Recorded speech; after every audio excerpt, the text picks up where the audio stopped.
নমস্কার বন্ধুরা, আমার পৃথিবী চ্যানেলে সবাইকে স্বাগত জানাই। তো আজকে আমি যে রেসিপিটা নিয়ে এসেছি সেটা হচ্ছে বেগুন পলতা। এটা খুব পুরনো দিনের রান্না, খেতে কিন্তু দারুণ লাগে। তো চলুন বন্ধুরা, রান্নায় যাওয়া যাক। যাওয়ার আগে বলি, অবশ্যই লাইক, শেয়ার, কমেন্টস করবে। আর ইউটিউব থেকে হলে অবশ্যই চ্যানেলটা সাবস্ক্রাইব করে নেবেন। আশা করি আপনারা গরমে সবাই সুস্থ আছেন। তো এই পাতাটা কিন্তু আমাদের শরীরের পক্ষে প্রচুর উপকার। চলুন তাহলে রান্নাটা শুরু করা যাক। এটাকে আমি আগে ডাঁটা থেকে ছাড়িয়ে নিয়েছি, নিয়ে শুধু পাতা এবং একটু জলে ভালো করে ধুয়ে আমি বেটে নেব।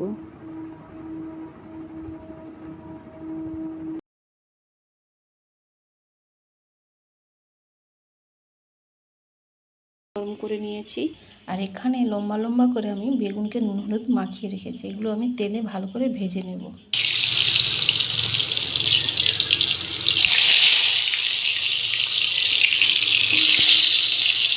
এইভাবে বেগুনগুলো আমি সব ভেজে নেব। হ্যাঁ বন্ধুরা, আজকে আমি আপনাদেরকে দেখাচ্ছি বেগুন পলতা।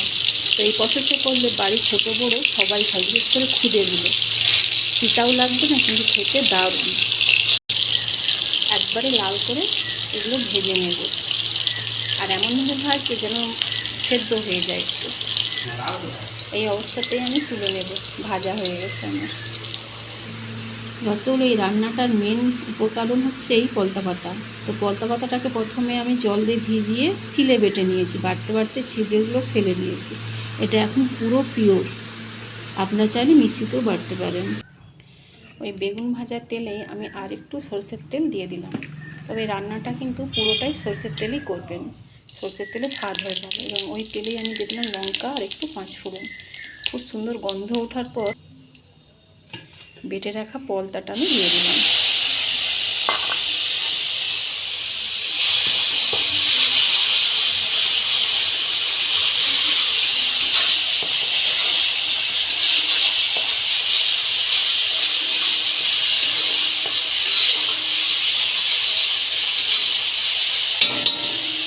বলে রাখছি, এখানে পলতাটা কিন্তু খুব ভালো করে ভাজবেন। দেখবেন খুব সুন্দর একটা গন্ধ হবে, তারপরে জল দেবেন। তাহলে ভাজার উপরে তিতাটা নির্ভর করছে। দেখতেই পাচ্ছেন ভাজা ভাজা হয়ে গেছে। এবার এখানে আমি একটু দিয়ে দেবো হলুদ। হলুদ দিয়ে একটু ভেজে জল। ভাজা হয়ে গেলে আমি যে শিল ধোয়া জলটা রেখেছি সেটা আমি দিয়ে দেব।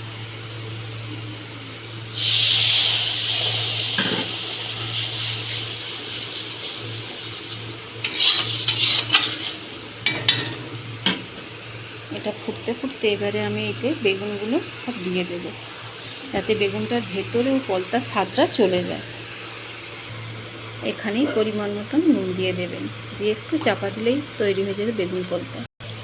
এটা একবারে শুকনো শুকনো হবে, হয়ে গেলেই তৈরি হয়ে যাবে। নামানোর সময় একটু সরষের তেল, ব্যাস। বাস, এবার গরম ভাতের সঙ্গে পরিবেশন করে দিন। বেগুন পলতা তৈরি। এটা খেতে কিন্তু দারুণ হয়। বিশেষ করে যারা বাচ্চারা পিঠা খায় না, তাদের জন্য অবশ্যই আপনি বানাতে পারেন। খেতে কিন্তু দারুণ হয়।